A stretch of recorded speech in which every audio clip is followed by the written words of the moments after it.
Friends, ఇందాక చెప్పాను నా లక్ష్యం గురించి, నేనేమయ్యాను అనేది.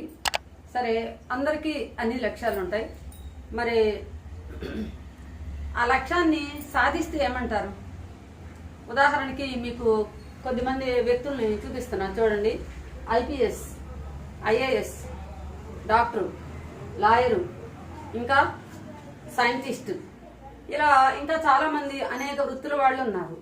వాళ్ళని ఒక్కసారి కనుక మనం పరిచయం చేస్తే, వాళ్ళతో మాట్లాడితే అసలు వాళ్ళ జీవితంలో ఏమనుకున్నారు, వాళ్ళు ఏం సాధించారు, అసలు ఏం సాధించాలని ముందు ఒకటి లక్ష్యం పెట్టుకోవాలి. ఆ లక్ష్యం పెట్టుకుంటే అవుతారు. అయితే ఆ లక్ష్యం నెరవేరితే ఏమంటారు? సిద్ధించింది అంటారు. లక్ష్యము అంటే టార్గెట్, మీరు ఇంగ్లీష్లో. సిద్ధించటం అంటే ఫుల్ఫిల్, అయిపోయింది అని. అంటే లక్ష్యము, నీ టార్గెట్ని నువ్వు రీచ్ అయ్యావు అని. నువ్వు టార్గెట్ని రీచ్ అవ్వాలంటే ఇక్కడ ఒక బ్రిడ్జ్ ఉండాలి. ఆ బ్రిడ్జ్ ఏంటనేది తర్వాత తెలుసుకుందాము. అయితే ఇది ఎందుకు చెప్పాల్సి వచ్చింది, ఇవాళ ఈ ప్రస్తావన ఎందుకు వచ్చిందో చెప్పే ముందుగా ఒక విషయాన్ని తెలియజేస్తా పాట ద్వారా. మీరు పాటలు చూస్తున్నారు, ఆదరిస్తున్నారండి, అందరికీ ధన్యవాదాలు. ఇప్పుడు అవసరమైన చోట అవసరమైనట్టు చెప్పాల్సిందే, తప్పదు.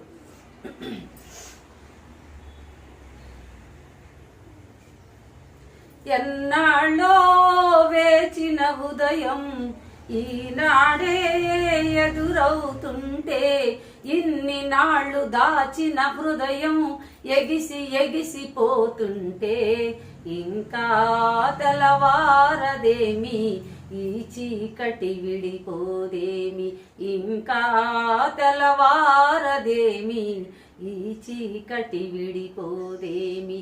ఎన్నాళ్ళో దాచిన ఉదయం ఈనాడే ఎదురవుతుంటే, ఇన్ని నాళ్ళు దాచిన హృదయం ఎగిసి ఎగిసిపోతుంటే, ఇంకా తెల్లవారదేమి ఈ చీకటి విడిపోదేమి, ఇంకా తెల్లవారదేమి ఈ చీకటి విడిపోదేమి అని ఒక కవి రాశాడండి. కవి గురించి తెలుసా మీకు? పాట విన్నారా? చాలా బాగా. ఘంటసాల బాలసుబ్రహ్మణ్యం వచ్చిన కొత్తల్లో బాలసుబ్రహ్మణ్యానికి ఇచ్చారు. చక్కగా ఘంటసాలతో సమానంగా పాడగలిగాడంట. చాలా అద్భుతమైన పాట. మరి ఈ పాటను ఇప్పుడెందుకు చెప్పాల్సి వచ్చింది? ఇప్పుడెందుకు చెప్పాల్సి వచ్చిందంటే చూడండి, ఇక్కడేముంది, ఇక్కడేముందో చదవండి. నేనే చదువుతా, మీరు కూడా టెక్స్ట్ బుక్స్ తీసుకొని చదివితే ఇక్కడ అర్థమైద్ది. ఇది చదివే ముందు మనం పాఠాన్ని తెలుసుకోబోతున్నామండి. ఇప్పటికే మీకు అర్థమైంది. లక్ష్య సిద్ధి అనే పాఠాన్ని గురించి మనం తెలుసుకోబోతున్నాము. ఎప్పుడు కూడా కవులని లేకపోతే రచయితలు రాయటం ఇక్కడ ఆనవాయితీ, కానీ ఇక్కడ రచయితలు లేరు. రచయితలు లేకుండా ఇది ఒక వ్యాసము. ఈ వ్యాసము సంపాదకీయ వ్యాసము. అసలు సంపాదకీయ వ్యాసం అంటే ఏంటో చూద్దాం. సంపాదకీయము అనేది దేంట్లో రాస్తారు, ఈ వ్యాసము అంటే ఏంటి, దీన్ని ఎందుకు ఇచ్చారు, ఇప్పుడు ఈ సందర్భంగా ఎందుకు ప్రస్తావించాల్సి వచ్చింది, ఈ విషయాలు తెలుసుకుందామా? మరి తెలుసుకునే ముందు మరి కొంచెం పాఠంలోకి వెళ్ళి చూద్దాం. నా మాటల్లో కాకుండా పాఠంలో చూద్దాం. సంపాదకీయము అని ఇచ్చారు. జూన్ 2, 2014 రోజు తెలంగాణలోని వివిధ దినపత్రికల్లో వచ్చిన సంపాదకీయ శీర్షికలు చదవండి. వాటి గురించి ఆలోచించి చెప్పండి. చదవండి, ఆలోచించి చెప్పండి, మనకి శీర్షిక ఉంటుంది కదా.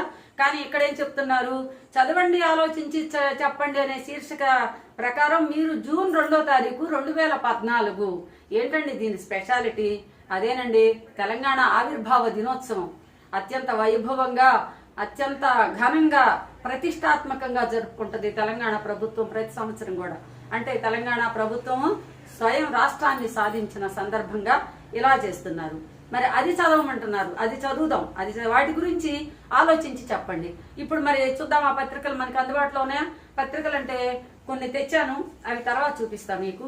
ముందైతే ఇక్కడ ఇచ్చారు. ఇప్పుడు పాట పాడాను కదా, దానికి అనుకూలంగా ఇక్కడ ఇచ్చారు. దీనికి అనుకూలంగా నేను పాడానండి. నా పాటకు అనుకూలంగా నేను ఇక్కడ చెప్పట్లేదు. ఇక్కడ ఇచ్చిన దానికి అనుకూలంగా పాడాను. సరే, ఇక్కడ మీకు సరిపోయినట్టు దానికి సంబంధించిన చిత్రాలు కూడా ఇవ్వటం జరుగుతుంది. ఈ పాఠం చాలా కష్టంగా ఫీల్ అవుతారు, కానీ అసలు నిజానికి చెప్పాలంటే తేలిక. ఇలా చూస్తే అలా బొమ్మల ద్వారాను, బోర్డు ద్వారాను, పాఠం చూస్తేనో ఒక్కసారి చదివితేనో, ఇలా వింటే అలా వెళ్ళిపోవాలంటే బయటకు వెళ్ళిపోవాలని కాదు, మైండ్లోకి వెళ్ళాలి. కానీ దీంట్లో వచ్చిన క్వశ్చన్లకి చాలా కష్టపడతారు, అసలు రాయనే రాయదు. కాబట్టి ఆ కష్టమైన దాన్ని సరళీకృతం చేయటం కోసమని నేను ఇంత కష్టపడి ఇవన్నీ మీకోసం ఏర్పాటు చేస్తున్నా.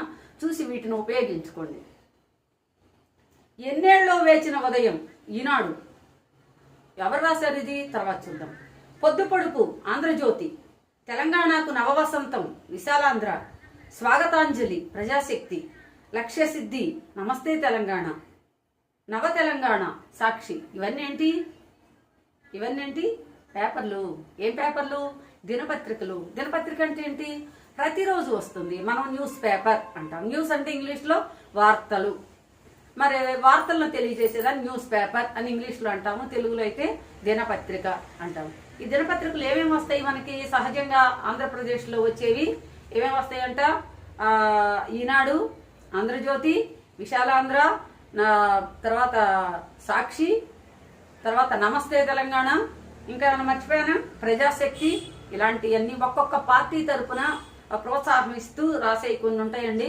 అందరి సమస్యలను పరిగణలోకి తీసుకొని రాసే ఉంటాయి.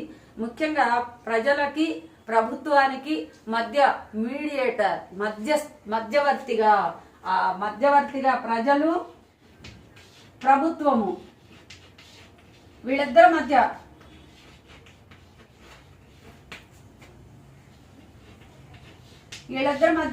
మీడియేటర్, మధ్యవర్తి ఎవరంటే పత్రికలే. ఏ పత్రికలైనా కానివ్వండి, దినపత్రికలు ఏవైనా కానివ్వండి, అవి ఏ పార్టీని ప్రోత్సాహంగా తీసుకొని లేకపోతే ఏ పార్టీని అనుసరిస్తూ అనుకూలంగా రాస్తూ ఉంటాయో అవి మనకు అనవసరం. కానీ మొత్తానికి విషయాలను మాత్రం ప్రజలకు అందిస్తాయి, ప్రభుత్వానికి అందిస్తాయి. కాబట్టి ఈ పత్రికల గురించి చదవమన్నారు, చూడమన్నారు, ఎక్కడెక్కడ ఏమేమి రాశారో చూడమన్నారు. తర్వాత ఇప్పుడు ఇది చూద్దాం. ఇప్పుడు మనకి ఏమేమి పత్రికలు ఉన్నాయో నీకు ఇక్కడ బోర్డు మీద చూస్తున్నారు. కాదు ఒకటి ఇస్తున్నాను ఉదాహరణకి. చూడండి, ఇదేంటి? ఈనాడు. దీని ఎడిటర్ ఎవరు? రామోజీరావు. ఇక్కడ రాసిందా? ఇక్కడ హైదరాబాదు 23/9/2024 సోమవారం సిటీ. ఇక్కడ హైదరాబాద్ 23/9 అంటే ఇవాళ 27వ తారీఖు, 3 రోజుల నాడు వచ్చింది సోమవారం. ఏ రోజుకి ఆ రోజు వార్తలే రాస్తారు. ఇక్కడ ఒకసారి మరి మీకు ఆ విషయం వచ్చినప్పుడు చెప్తా. ముందుగా కొంచెం ఇక్కడ ఎడిటర్ పేరు ఎక్కడన్నా ఉందేమో చూద్దాం. రామోజీరావు అని ఉండాలి కదా. రామోజీరావుదే కదా ఇది.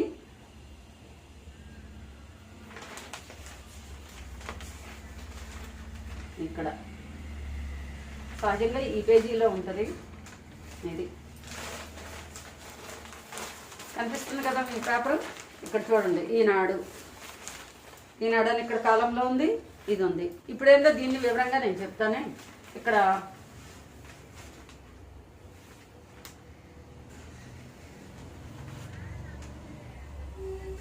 యువతను కాటేస్తున్న క్యాన్సర్లు అని చెప్పి ఒక కాలం ఇచ్చారండి. దీని గురించి నేను తర్వాత వివరిస్తా. ఇప్పుడు పత్రికలు మీరు చూసారు, అక్కడ మీకు డిస్ప్లే అవుతున్నాయి చూడండి. తర్వాత ఇప్పుడు లెసన్లోకి వెళ్దాము. ఇక్కడ మనకు టెక్స్ట్ బుక్ని ఫాలో అయ్యి నేను వెళ్తుంటాను. టెక్స్ట్ బుక్లో ఏది ఉంటే అదే చెప్తా. పైన సంపాదకీయ శీర్షికలు ఏ విషయాన్ని తెలుపుతున్నాయి? మీకు చెప్పాను సంపాదకీయం అంటాను. సంపాదకీయం అంటే ఏంటో చెప్తాను, పేపర్లో చూపించాను. ఏ విషయాన్ని తెలుపుతున్నాయి? ఆ వార్తకున్న ప్రాధాన్యం ఏంటి? పైన సంపాదకీయ శీర్షికలు ఏ విషయాన్ని తెలుపుతున్నాయి అంటే క్వశ్చన్కి ఆన్సర్ కూడా నేనే చేస్తున్నా. అప్డేట్స్ ఇస్తాయి అన్నమాట. ప్రపంచంలో కానీ, దేశంలో కానీ, ప్రాంతంలో కానీ జరిగిన ముఖ్యమైన విషయాలను ఏ రోజుకి ఆ రోజు ఇమీడియట్ గా తెలియచేస్తాయి. ఇవి సంపాదకీయ వ్యాసంలో తెలుస్తుంది. ఆ వార్తకున్న ప్రాధాన్యం ఏంటి? ఆ వార్తకున్న ప్రాధాన్యము ఎక్కువ ఇస్తేనే అంతర్జాతీయ స్థాయిలో అది అందరినీ ఉలిక్కి పడేటట్టు చేస్తే దానిని సంపాదకుడు రాస్తాడు, ప్రచురిస్తాడు. ఇప్పుడు మనకు అప్డేట్ గా ఉండేది ఒకటి ఇస్తాను నేను, మీరు ఉలిక్కి పడతారు. ఇప్పుడు ప్రస్తుతం అందరి మధ్య నలుగుతుంది ఆ సమస్య. తర్వాత సంపాదకీయాల ద్వారా ఆ పత్రికల గురించి మనం ఏం తెలుసుకోవచ్చు? సంపాదకీయాల ద్వారా ఆ పత్రికల గురించి పత్రిక ఎంత చక్కగా ప్రజలకి దగ్గర అవుతుందో, నిజాలను తెలియజేస్తుందో, ఎప్పటికప్పుడు అంత దగ్గరగా ప్రభుత్వానికి ప్రజల సమస్యలు తెలియజేస్తుందో పత్రికల ద్వారా తెలుసుకోవచ్చండి. మిగిలిన విషయాలు ముందు పాఠంలో తెలుసుకుందాం. ఇప్పుడు పాఠం ఉద్దేశం చూద్దాం. అవన్నీ డీప్ గా తర్వాత వెళ్దాం. పాఠం ఉద్దేశం ఎందుకు ఇచ్చారు పాఠాన్ని? మనకి పాఠాన్ని ఇచ్చారంటే ఏదో ఉద్దేశం ఉంటుంది కదా, ఊరికినే ఇవ్వరు కదా. చూద్దాం పాఠం ఉద్దేశం ఏంటో ఒకసారి చూద్దాం. బోర్డు మీద పాఠం ఉద్దేశము. మిగిలినది నేను డిస్ప్లే చేస్తున్నాను, బోర్డు మీద రాస్తుంటే లేట్ అవుతుందని. ఇప్పుడు ఎందుకు ఇచ్చారో చూద్దాం. దినపత్రికలోని సంపాదకీయాలు, వ్యాఖ్యలు సమాజ చైతన్యానికి తోడ్పడతాయి. కాబట్టి అభిరుచిని, వ్యాఖ్యల పట్ల అభిరుచిని కలిగిస్తూ ఆసక్తిని పెంపొందింప చేయాలి. దీనితో పాటు సాధారణ వార్తలకు, సంపాదకీయాలకు మధ్య ఉండే తేడాను, వాటి ప్రాధాన్యాన్ని అర్థం చేసుకునేందుకు ఉద్దేశించిందే ఈ పాఠం. సహజంగా ఏం చేస్తారంటే సంపాదకీయాల్లో ఇక్కడ సంపాదకుడు తన అభిప్రాయాన్ని తెలియచేస్తూ రాస్తాడు. ఇక్కడ ఈనాడు పేపరు ఎడిటరు, ఆయన ఓనర్ ఉంటాడు కదా, ఆయన ప్రచురిస్తాడు ఆయన అభిప్రాయాలు ఏ విషయం మీద, ఏ ప్రపంచంలో కానీ దేశంలో కానీ అప్పటికప్పుడు వచ్చే వార్తలు ఉంటాయి చూసారా, హాట్ టాపిక్స్ అంటారు, వాటి మీద తన అభిప్రాయాన్ని తెలియచేస్తాడు. ఆ తెలియచేసే అభిప్రాయంలో పక్షపాత ధోరణి ఉండకూడదు. పక్షపాత ధోరణి ఉంటే ఒక ప్రజా సమూహాన్ని మాత్రమే చేరగలుగుతాయి. ఆ పత్రికని కొంతమంది మాత్రమే కొనగలుగుతారు. అలా కాకుండా అందరికీ ఆమోదయోగ్యంగా ఉండే విధంగా వార్తను గనక ప్రచురించి ఆ వార్త మీద తన అభిప్రాయాలు గనక తెలియచేస్తే చాలా చక్కగా ఆ పత్రికను బాగా ఆదరిస్తారు. ఇప్పుడు హాట్ గా ఉండే సమస్య ఏందో చూద్దాం. ఇప్పుడు ప్రస్తుతం నడుస్తున్న సమస్య తిరుపతి లడ్డుల మీద హాట్ గా ప్రపంచవ్యాప్తంగా ఒక్కసారి ఉలిక్కిపడే ప్రభుత్వం యంత్రాంగం, పాలనా యంత్రాంగం బాగా ఏమరపాటు లేకుండా పనిచేస్తుంది. ఇప్పుడు సంప్రోక్షణ కార్యక్రమాలని ఇప్పుడు స్వామివారికి చేస్తున్నారు. ఇప్పటిదాకా ఏమైందండి? ఇప్పటిదాకా రాజకీయ కబంధ హస్తాల మధ్య నలిగిపోయింది. ఎప్పటి నుంచో ఉన్న సమస్య. తిరుపతి లడ్డూలు రుచిమాని అని అందరికీ తెలుసు, సైజు మాని అని తెలుసు, దాంట్లో కలపకూడదు ఏదో కలుపుతున్నారని తెలిసి కూడా ఏం చేయలేకపోయారు. హిందూ సమాజం మీద ఎన్ని దాడులు జరుగుతున్నాయో, లేకపోతే రథాలను కూల్చేయటం ఏంటి, దేవతా విగ్రహాలని మెడలు తీసేయటం ఏంటి, లేకపోతే గుళ్ళల్లోకి వెళ్ళి అరాచక కార్యక్రమాలు చేయటం ఏంటి, వేరే అన్య మతస్థులు ప్రవేశించి చెయ్యరాని పనులు, చెప్పరాని మాటలు, బైబిల్లో సూక్తులు చెప్పటం ఏంటి, నినాదాలు చేయటం ఏంటి, రాజకీయ నాయకుల గురించి పొగడటం ఏంటి, ఇవన్నీ చేయొచ్చా? చేయకూడదు కదా. కానీ ఇప్పటిదాకా ఎందుకు కూరుకున్నారు? ఇప్పుడు ఎందుకు ఉలిక్కి పడ్డారు అంటే దేనికైనా కాలం, కర్మం కలిసి రావాలి, సమయం కలిసి రావాలి. శ్రీకృష్ణుడు భగవద్గీతలో కూడా అదే చెప్తాడు, భారతంలో కూడా చెప్తాడు. కృష్ణుడు అంతటి వాడు పాండవుల పక్షానున్న పాండవులు చాలా కష్టాలు పడ్డారు. ఎందుకనంటే సమయం రావాలని చెప్పాడు. దేనికైనా కార్యకారణ సంబంధం ఉంటుంది. ఒక పని జరగాలంటే దానికి ఒక కారణం ఉండాలి. ఆ పని జరగాలంటే కాలం కలిసి రావాలి. కాబట్టి నీ కాలం కర్మం కలిసి రాలేదను, కలిసి వచ్చిందని అంటారు. కాబట్టి ఇప్పుడు ఆ కాలము, కర్మము క్రియారూపం దాల్చి ప్రక్షాళన కార్యక్రమాలు మొదలైనవి. ఈ పాపంలో ఎవరెవరు భాగస్తులు ఉండారో వాళ్ళందరినీ చీల్చి చెండాడే కార్యక్రమం మొదలైంది. ఇది అంతం కాదు, ఆరంభం. కాబట్టి ఇది హాట్ టాపిక్. ఈ విషయం మీద ఏ పత్రిక అయినా స్వచ్ఛందంగా పక్షపాత ధోరణి లేకుండా వ్యవహరించిందంటే ఖచ్చితంగా ప్రజలు ఆ పత్రికని అనుసరిస్తారు, ఆదరిస్తారు. ఆ వ్యాఖ్యాత అంటే ఆ పత్రికా సంపాదకుని యొక్క అభిప్రాయాన్ని గౌరవిస్తారు. ఆయన ఏదన్నా చెప్పినా కూడా ఇది నిజము అని నమ్ముతారు. అప్పుడు ఆ పత్రిక మీద విశ్వాసం ఉండి వాళ్ళకి సర్క్యులేషన్ పెరిగిద్ది, ప్రజలకి సమయానికి వార్తలు అందుబాటులో ఉంటాయి. ఇది కాబట్టి ఇప్పుడు మిగిలిన పాఠంలోకి వెళ్దాం.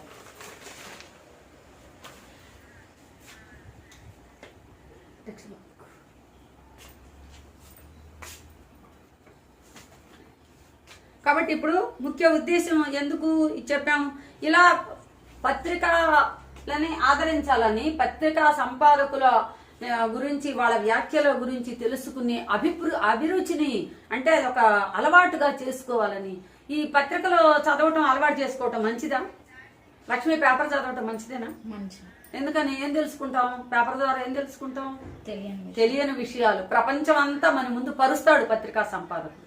ప్రపంచంలో ఉన్న ఎక్కడెక్కడ విషయాలు తనకు అందుబాటులోకి వచ్చిన వరకు తెల్లారేసరికి అప్పటికప్పుడు న్యూస్, తెల్లవారుజామున వాళ్ళు ప్రింట్ చేయబోయే ముందు 5 నిమిషాల ముందు కూడా ఏమన్నా వార్తలు తెలిస్తే అప్పటికప్పుడు చేసి ప్రజల ముందు ఉంచుతారు. మనం తెలుసుకోవాలంటే మన జీవితకాలం చాలదు. ఎక్కడో ఢిల్లీలో ఇలా జరిగింది, అలా జరిగిందంటే మనం వెళ్ళి తెలుసుకోలేం, వార్తల ద్వారానే వస్తాయి. లేకపోతే అక్కడ అమెరికాలో ఇంకో ప్రెసిడెంట్ ఉన్నాడు, ఆయన ఇలా చేశాడు, ఇప్పుడు భారతీయులకి కొన్ని ఆంక్షలు పెట్టాడు ఉద్యోగాలు ఇచ్చే విషయంలోని. ఇవన్నీ ఎలా తెలుస్తాయి మనకి ఫోన్ ద్వారా తెలుస్తుంది, అది వేరే విషయం. సామాన్య ప్రజానీకానికి అతి సులువుగా, అతి చౌకగా తెల్లవారుజాము 4-3 వార్తలు తెలిసిపోతాయి. సూర్యకాంతం సినిమా యాక్టర్ ఉంది, గుండమ్మ కదా అత్త, ఆంధ్రప్రదేశ్ అత్త, పేరు వింటేనే గోడలు కూడా దడుచుకుంటాయంట, కోడలే కాకుండా గోడలు కూడా దడుచుకుంటాయంట. అలాంటి సూర్యకాంతం గారు చనిపోయారన్న వార్త 12 దాకా ఎవరికీ తెలియదు. ఎవరో ఒక పత్రికా సంపాదకుడు విజయ చిత్ర ఎవరు ఆయన వెళ్ళి అప్పుడు చెప్తే వాళ్ళు ప్రచురించారు, మేమే ముందు చేయాలి మేము, తర్వాత తెలిసింది. అదేవిధంగా వివేకానందుడి గురించి ఆ గొప్ప గురించి ఆ రాత్రి ది టైమ్స్ ఆఫ్ ఇండియా ప్రచురిస్తేనే దీంట్లోకి వచ్చింది. కాబట్టి పత్రికలు చాలా సహాయం చేస్తూ ఉంటాయి ప్రజలకి. కాబట్టి అది చదివే అలవాటుని విద్యార్థులు కానీ, అధ్యాపకులు కానీ, సామాన్యులు కానీ, గొప్పవాళ్ళు కానీ, ఉద్యోగంలో ముందుకెళ్లాలనుకున్న వాళ్ళు కానీ, అభివృద్ధి సాధించిన వాళ్ళు కానీ, దేశం గురించి ఏం జరుగుతుంది అనేది తెలుసుకోవాలంటే ఖచ్చితంగా పత్రికలు తెచ్చుకోవాల్సింది, అభిరుచిని పెంపొందించుకోవాల్సింది. అందుకోసమని ఈ పాఠాన్ని మనకి విద్యార్థులకి 10వ తరగతి విద్యార్థులకి ముఖ్యంగా ఇవ్వటం జరిగింది. కాబట్టి దీన్ని శ్రద్ధతో అభ్యసిస్తే దీంట్లో విషయాలు బాగా అర్థమవుతాయి. తర్వాత పాఠంలోకి వెళ్దాం. మరి పాఠ్యభాగ వివరాలు చూద్దామండి, మిగిలిన తర్వాత చెప్పుకుందాము. పాఠ్యభాగ వివరాలు. ఈ పాఠం సంపాదకీయ ప్రక్రియకు చెందినది. సమకాలీన సంఘటనలో ముఖ్యమైన వాటిని తీసుకుని పత్రికలో వ్యాఖ్యాన రూపంతో పూర్వపరాలను పరామర్శిస్తూ సాగే రచన సంపాదకీయ వ్యాసం. తక్కువ మాటల్లో పాఠకులను ఆకట్టుకుంటూ ఆలోచింపచేయగలగడం మంచి సంపాదకీయ లక్షణం. ఇవి తత్కాలానికి సంబంధించినవి అయిన ఒక్కొక్క సందర్భంలో విభిన్న కాలాలకు అనువర్తింప చేసుకోవచ్చు. తెలంగాణ రాష్ట్ర అవతరణ సందర్భంగా 2వ జూన్ 2014 నాడు ఒక తెలుగు దినపత్రికలో వెలువడిన సంపాదకీయ వ్యాసం ఇది. మన పాఠం ఏంటి? ఒక సంపాదకీయ వ్యాసం అంటే ఒక పత్రికలో ఆ తెలంగాణ రాష్ట్రం వచ్చిందనే ఆనందంలో నమస్తే తెలంగాణలో ప్రచురితమైన ఒక వ్యాసమైన పాఠానిగా ఇవ్వటం జరిగింది. దాంట్లో ఉన్న ముఖ్య విషయాల్ని అనుసరించి మనకి పాఠం ఇచ్చారంటే ఎంత గొప్ప చూడండి. సంపాదకీయ వ్యాసాల వల్ల ఏమిటి లాభాలు. మరి ఈ పాఠం వివరాలు వచ్చేసరికి పాఠ్యభాగ వివరాలు ఏంటి? పాఠ్యభాగ వివరాలు. ఈ పాఠం ఏ ప్రక్రియకు చెందినది అలా చూడగానే తెలుసుకోవాలి. ఒక్కసారి అలా కంటితో చూడగానే సంపాదకీయ వ్యాసం ఇది. సంపాదకీయ వ్యాసం అంటే ఇందా చెప్పాను, వ్యాసం అంటేనే సూటిగా, పూర్తిగా, క్లుప్తంగా తను చెప్పాల్సిన విషయాలని చెప్పేసేది వ్యాసము. మరి సంపాదకీయ వ్యాసం అంటే సంపాదకుడు అంటే ఆ పత్రికను నడిపే అతను, ఆ పత్రికా సంపాదకుడు అంటారు. ఇప్పుడు ఈనాడు దినపత్రిక ఉంది, అది ఈనాడు దినపత్రికని ఆ సంపాదకుడు ఉన్నాడు. ఆయన తన అభిప్రాయాన్ని పేజీ నెంబర్ అంతా దీంట్లో ఒక్కొక్క పత్రికలో ఒక్కో రకంగా ఉండొచ్చు. ఇక్కడ వచ్చింది చూడండి, పేజీ నెంబర్ 4లో ఉంది. ఇక్కడ ఈనాడు ఇది. ఇక్కడ ఏ విషయం మీద చెప్పాడు? యువతను కాటేస్తున్న క్యాన్సర్లు అని చెప్పి క్యాన్సర్ గురించి దేశంలో విదేశాల్లో జరుగుతున్న అరాచకాలు కానీ, దాని గురించి నివారించడానికి జరుగుతున్న ప్రయోగాలు కానీ, లేకపోతే దాని గురించి బాధితులు ఏ విధంగా బాధపడుతున్నారని కానీ, లేకపోతే దాని గురించి మందులు ఏ దశలో ఉన్నాయని కానీ వివరంగా చెప్పే ఈ సంపాదకీయ వ్యాసం చాలా ఉపయోగంగా ఉంటుంది. అలాగే ఇక్కడ కూడా ఇది సంపాదకీయ వ్యాసం, ఎడిటర్ రాశాడు. ఆయన దీని ద్వారా ప్రజలకి సందేశాన్ని ఇవ్వాలనుకున్నాడు. ఇక్కడ ఈ సంపాదకీయ వ్యాసం ఏమిచ్చారు? మనకి జూన్ 2, 2014 తెలంగాణ రాష్ట్రం ఆవిర్భవించింది. ఆ సందర్భంగా ఇక్కడ ఈనాడు దినపత్రిక, ఈ పత్రికలు ఎన్ని ఉన్నాయి చాలా మీకు డిస్ప్లే అవుతుంది చూడండి. సాక్షి, ఇది ఈనాడు, విశాలాంధ్ర, ప్రజాశక్తి, నమస్తే తెలంగాణ, సాక్షి, ఇంకేదో ఉన్నాయి, ఇంకా చాలా ఉన్నాయి. ముఖ్యమైనవి చెప్పాను, ఒకవేళ మర్చిపోతే మళ్ళీ మీరు గుర్తు చేసుకోండి. ఇవన్నీ కూడా బాగా ముఖ్యమైన పేజీల్లో ఆ రోజు సంపాదకీయ వ్యాసాలు ప్రచురించినాయి. కాబట్టి ఈ పాఠ్యభాగ వివరాలు దీనికి సంబంధించింది. ఇంకా ఏముంది? ఈ ప్రక్రియ ఏంటి? సంపాదకీయ వ్యాసం. మరి రచయిత లేరు ఇక్కడ. మరి సంపాదకీయ వ్యాసం ఎలా ఉంటుందంట? తక్కువ మాటల్లో ఉండాలి, అవి తత్కాలానికి సంబంధించినవే అయి ఉండాలి. అవి అప్డేట్స్, నిన్న లడ్డూల గురించి వివాదం జరిగిందన్నాం కదా, దాని గురించి ఇప్పుడు ఇవాళ ఇవ్వగలగాలి. ఎప్పుడో జరిగింది, ఇందిరాగాంధీ చనిపోయిందనో, లేకపోతే లాల్ బహదూర్ శాస్త్రి ఇలా చేశాడనో, లేకపోతే నెహ్రూ గారనో, లేకపోతే కేసీఆర్ గారనో ఎప్పుడెప్పుడో విషయాలు తీసుకురాకూడదు. ఇప్పుడు నిన్న మొన్న జరిగినాయి, కొద్ది సమయంలో జరిగినాయి కావచ్చు. తత్కాలానికి సంబంధించినవి అంటే అప్పటికప్పుడు జరిగింది. ఒక్కొక్కసారి ఏమవుతుందంటే ఆ కాలానికి సంబంధించినవి చెప్తూ లోగడ కూడా ఎలా జరిగింది అని పూర్వాపరాలు అంటే అంతకు ముందు ఏం జరిగింది, ఇప్పుడు ఏం జరిగింది. ఇప్పుడు ఉదాహరణకి ఇప్పుడున్న ప్రభుత్వాన్ని గురించి వివరించి చెప్పాలనుకోండి, లోగడ ప్రభుత్వం ఎలా చేసింది అని చెప్పేటప్పుడు వాళ్ళని కూడా ఉదాహరణగా తీసుకొని చెప్తారు. ఇప్పుడు గోల్కొండ కోట ఉంది, లేకపోతే ఇక్కడ మూసీ నది మీద బ్రిడ్జి కట్టాలనుకుంటున్నారు. మూసీ నది మీద బ్రిడ్జి కట్టాలనుకున్నప్పుడు ముందు ప్రభుత్వం ఏం చేసింది, అక్కడ అనుమతులు ఇచ్చేసింది, ఇల్లు కట్టుకున్నారు.